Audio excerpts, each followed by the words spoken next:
Hi folks, well, I've decided it's getting too expensive to keep buying worms just to go fishing.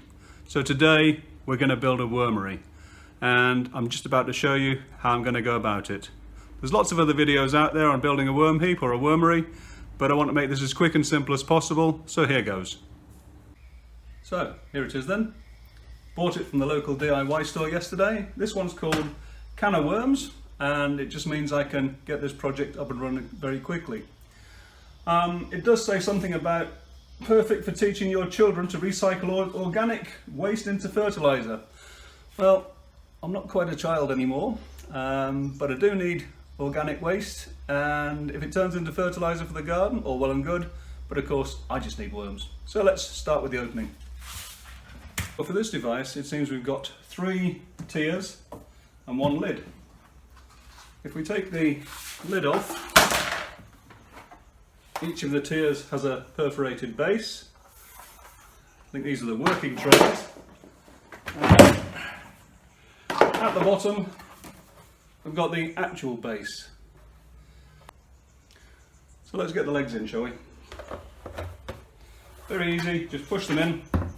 There's 5 of them, so that should create stability. And of course the weight of the scraps and other stuff, plus some soil, is going to hold this down to the ground, so hopefully that should mean it doesn't get blown away. Oops. Okay, so that's the basic idea. So far so good. Next we've got the drainage tap. It's going to be an important thing, this, because if we ever do get too much water in it, it means we can drain the thing adequately. Goes in here, and the plastic nut goes on the back and hopefully screws down. There we go. Hold the back, twist that, and there we go. So there's your tap with the on-off mechanism. Okay, I'm reading the instructions because for once they make sense. So before we finish off with the construction of the device, I've got to use this. Looks like a brick. Apparently it's a coir bedding block. And what I've got to do is to put it into 7 litres of water and wait for 15 minutes. So while we're waiting for that to soak up the water and expand and form a mulch, which the worms are going to feed off, what we now need to do is to grab the cardboard that it came with. Try not to drop it. Take the first working tray and put the cardboard inside. Apparently it's all very biodegradable and the worms are going to love it. Now that's going to form the base, so that when I put this coir slurry on, it's going to be in a situation where it can't just drain through all those holes and be totally worthless. So whilst that's dissolving away in there, we're going to have to wait for a few minutes and then we'll revisit this. I'm just mashing up the coir block. It's pretty much dissolved now, but there's some bits are quite wet and some bits are kind of dry, so this is just me getting it all nice and thoroughly mixed, ready for the block.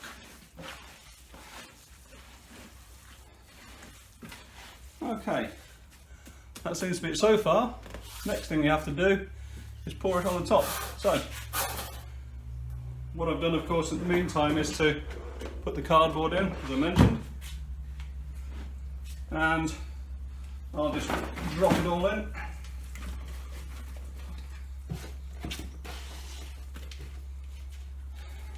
Give it a bit of a stir around, get nice and flat, laid out, and it's all looking good so far.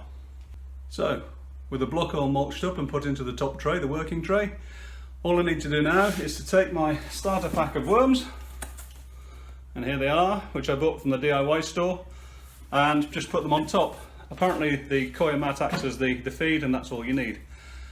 As far as the worms go, I went to the expensive option and went and bought the starter pack because I've just moved into a new house and don't really know anyone over here with a compost heap just now. So if you do know someone with a compost heap, just go and grab a few handfuls of their worms. I'm sure they'll give you some for free, and just put them on top of the coir bedding. Now, just so you know, don't go and dig up earthworms because they're no good. It's a completely different worm. Different parts of the world, these are called redworms, tigers, dendrobenas, all sorts of different names, but they're the ones with the stripy rings around them generally, and they're also smaller than earthworms. So, that said, let's get this pack of worms open and get the thing in. So these are the sort of worms you want. They're very small, don't know if you can see them too well. And there should be 1,000 of them in this bag. So I'm just going to dump the whole bag on top. And of course the box comes with various items of soil and compost and rubbish and all sorts of things. So we've now pretty much got what we need. Just to fill it up somewhere here. We've got some old potato peelings and other kitchen waste just put on top.